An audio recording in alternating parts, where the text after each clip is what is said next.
Ryan wants to know the explosion of John Cena or that he received when he came out is top five for me. How would you rate it? How did the announce team know? JR had an amazing call.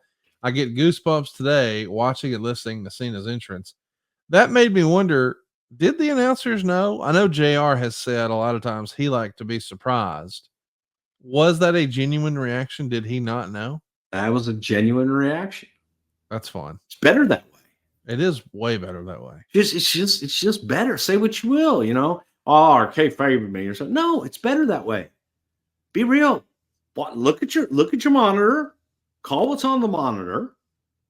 Not what you think is going to happen or what you heard was going to happen around you. Watch your monitor, man. Call what you see on the monitor and genuinely tell me a story and show some emotion and feeling. And that beats knowing, okay, I'm going to jump up here because I know that John Cena's returning. No, man, wonder. Well, I don't know, man. I'm excited. I'm excited now as to who it's going to be. Right. So I may be pissed or I may be elated, but I'm excited because I don't know.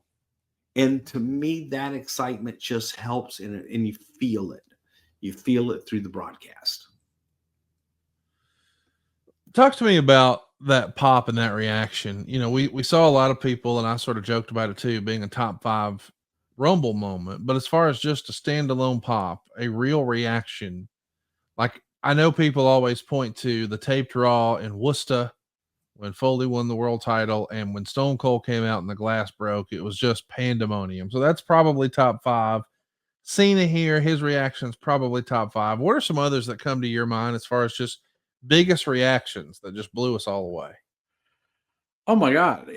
I mean, I will say recently Punk in Chicago was amazing. Oh yeah. Orton in Chicago was amazing. I think that, any time that you can pull something off to where the audience is going, holy shit. And they're like coming out of their skin. Yes. Either so happy or they're so mad at something. There's a lot. I've told this story before. Joel Watts and I came to Worcester, Mass for our first TV, and there's this gentleman, Nelson Swegler, who was the producer, and he was like, "Oh boy, wait till you see Hulk Hogan's entrance. You've never seen anything like that before, I guarantee you, coming from Texas and Oklahoma, by golly." And Hulk came out to one of the most incredible entrances I had ever heard, in business. Sold out, Worcester Centrum, man, and they had a long ass TV taping, and finally the guy they paid to see comes out. It was Hogan got those routinely. And Joel Watts looks at me and Joel says, "Oh yeah? Well, he's never heard of Rock and Roll Express come out at Tulsa Fairgrounds." Oh my. And dude, rock and roll Over like Rover. No argument. Holy shit. Yeah. It was a high pitch scream. You could not hear yourself think. A lot of guys. But it was different. It was just so different in that it wasn't just a wrestling match. This was a mega star. This was a mega god. This was beyond that match, that night, in that town. This was holy shit. I'm seeing Hulk Hogan live. And in 1987, that was huge. That was, it was a different feeling. The glass break with Steve. Yeah. About Worcester. Again, same place, man. Worcester. They're good for pops. Yeah, they are. But boy, when Steve comes out and there's not a soul in their seat, and it's deafening. You hear that.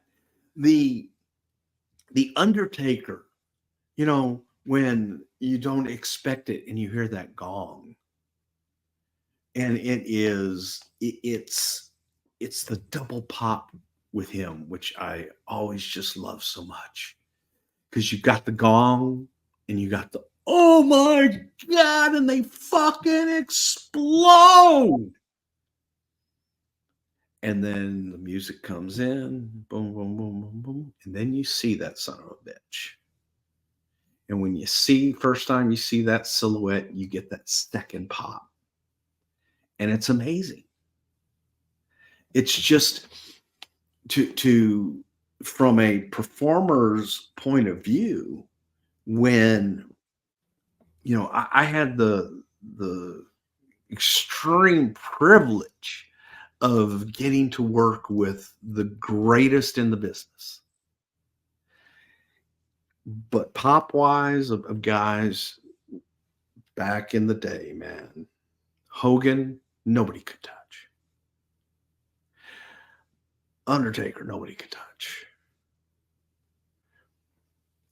There were what, Ultimate Warrior. Oh my God. The issue with Warrior was it was so fast that, that the audience blew up almost as fast as he did running down to the ring. You know what I mean? Yeah. But his still was to this day one of the most iconic music and entrances in the business.